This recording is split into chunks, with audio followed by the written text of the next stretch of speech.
अस्सलाम वालेकुम। आज हम आपके लिए बहुत ही मज़ेदार से झटपट से तैयार हो जाने वाले ब्रेड डेज़र्ट की रेसिपी लेके आए हैं, जिसको आप किसी भी दावत में या फिर इफ्तार पार्टी वगैरह में बना सकते हैं। बहुत ही आसानी के साथ बन जाने वाला ये डेज़र्ट खाने में बहुत ही ज़्यादा मज़ेदार है। अगर आपने एक दफ़ा बना लिया तो फिर आपको बार-बार ये बनाना पड़ेगा, क्योंकि बिल्कुल ऐसा लगता है जैसे कि आप रसमलाई खा रहे हैं। तो चलिए फिर बनाना शुरू करते हैं। सबसे पहले तो हम ब्रेड डेज़र्ट के लिए फिलिंग तैयार कर रहे हैं, तो इसके लिए हमने ये फ्रेश क्रीम ली है, तो 3 खाने के चम्मच हमने फ्रेश क्रीम ले ली है। अगर आप चाहें तो इसके अंदर दूध की मलाई वगैरह भी डाल सकते हैं। एक बाउल के अंदर हमने ये फ्रेश क्रीम डाल दी है।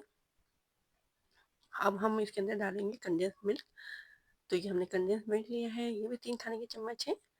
अगर आप कंडेंस मिल्क नहीं डालना चाहें तो आप इस क्रीम के अंदर पिसी हुई चीनी भी डाल सकते हैं। मीठा करने के लिए हम इसके अंदर कंडेंस मिल्क डाल रहे हैं। ये फिलिंग जो है बहुत ही ज़्यादा मज़ेदार सी बन के तैयार होती है। इस फिलिंग से ऐसा लगेगा जैसे कि आप रसमलाई खा रहे हैं। अब इसके अंदर हम डाल देते हैं थोड़े से बादाम और ये काजू, जिन हमने बारीक बारीक काटा हुआ था। आप चाहें तो इसके अंदर पिस्ते भी डाल सकते हैं। और ये पिसा हुआ खोपरा ले लिया है हमने, तो ये भी आप जितना डालना चाहें उस हिसाब से डाल सकते हैं। हमने इसके अंदर 2 खाने के चम्मच भर के पिसा हुआ खोपरा डाला है। अभी इन तमाम चीज़ों को अच्छे तरीके से मिक्स कर लेते हैं।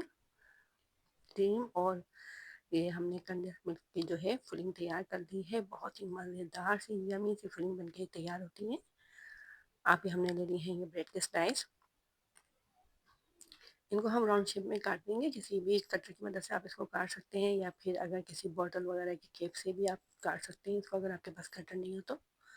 इस तरह से हम देखें, इनको राउंड शेप में हम काट रहे हैं। बहुत ही झटपट से तैयार हो जाने वाला ये मीठा बनने में बहुत ही ज़्यादा आसान है, लेकिन खाने में बहुत ही ज़्यादा मज़ेदार सा बन के तैयार होता है।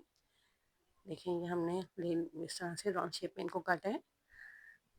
तमाम ब्रेड के स्लाइसेस को इसी तरह से काट लेंगे। जितना मीठा आपको बनाना है उसी हिसाब से आप ब्रेड लेके और इसके राउंड शेप में इसको आप काट सकते हैं। अब ये जो हमने फिलिंग तैयार करके रखी हुई है, इसको हम ब्रेड के एक स्लाइस पे लगाएंगे। इस तरह से अच्छे तरीके से इसको हम स्प्रेड कर देंगे स्लाइस के ऊपर। और फिर ये जो दूसरा हिस्सा हमने राउंड शेप में काट के रखा हुआ है ब्रेड का, ये इसके ऊपर रख के हाथों से हल्का सा इसको हम प्रेस कर देंगे। इस तरह से देखें, फिलिंग को अच्छे तरीके से हमने स्लाइस के ऊपर फैला दिया है। अब जो राउंड शेप में दूसरा स्लाइस हमने काट के रखा हुआ है वो इसके ऊपर रख के और हल्का सा हाथों से प्रेस कर देंगे। इस तरह से देखें, हम तमाम स्लाइसेस को रेडी कर लेते हैं।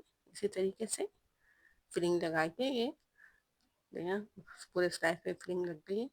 ये हमने ये देखें तैयार कर लिए हैं। ये एक गहरे बर्तन के अंदर इनको रखिएगा, तो इस तरह से ये डेजर्ट जो है अच्छे तरीके से इसके अंदर सोक हो जाएगा स्लाइस के अंदर। अब हमने ले लिया है ये आधा लीटर के करीब फुल क्रीम दूध। हमने ये खुला हुआ दूध लिया है, आप चाहें तो पैकेट का दूध भी ले सकते हैं। दूध के अंदर उबाल आ गया था हमारे। अब इसके अंदर हम डाल देते हैं आधा कप के करीब चीनी। हम इसके अंदर चीनी डाल रहे हैं, आप चाहें तो इसके अंदर कंडेंस मिल्क भी डाल सकते हैं। चीनी जब अच्छे तरीके से इसके अंदर मेल्ट हो जाएगी दूध में, तो फिर हम इसके अंदर इंस्टेंट खीर मिक्स डालेंगे। आप चाहें तो 2 खाने के चम्मच चावलों को भिगो के उनको बारीक पीस के भी डाल सकते हैं। हम ये इंस्टेंट खीर मिक्स डाल रहे हैं, इसके अंदर थोड़ी सी चीनी भी है और इसके अंदर थोड़े से नट्स वगैरह भी डले हुए हैं। किसी भी पैकेट की आप ये ले सकते हैं इंस्टेंट खीर मिक्स।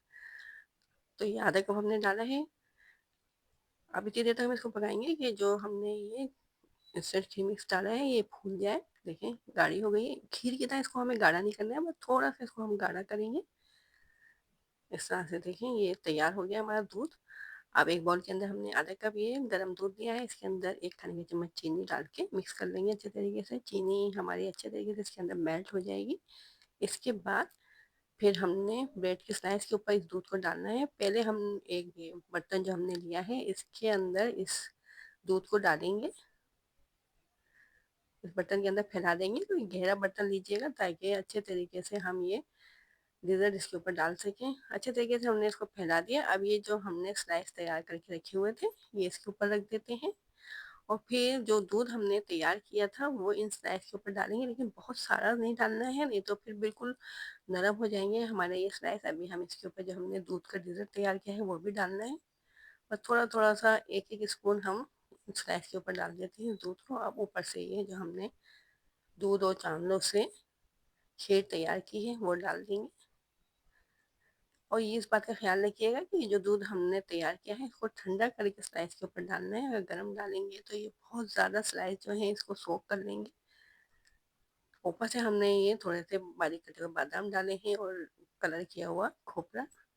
तो इस तरह से बहुत खूबसूरत सी इसकी गार्निशिंग हो गई है। बहुत ही मज़ेदार सा यमी सा हमारा ये डिज़र्ट तैयार है, जो कि बनाने में बहुत ही ज़्यादा आसान है, लेकिन खाने में इससे भी ज़्यादा मज़ेदार, बिल्कुल रसमलाई जैसा आपको इसके अंदर टेस्ट आएगा। बहुत ही ज़्यादा सॉफ्ट से बनके तैयार हुआ है। ये देखें कितना सॉफ्ट हो रहा है। उसकी फिलिंग तो बहुत ही ज़्यादा मज़ेदार है।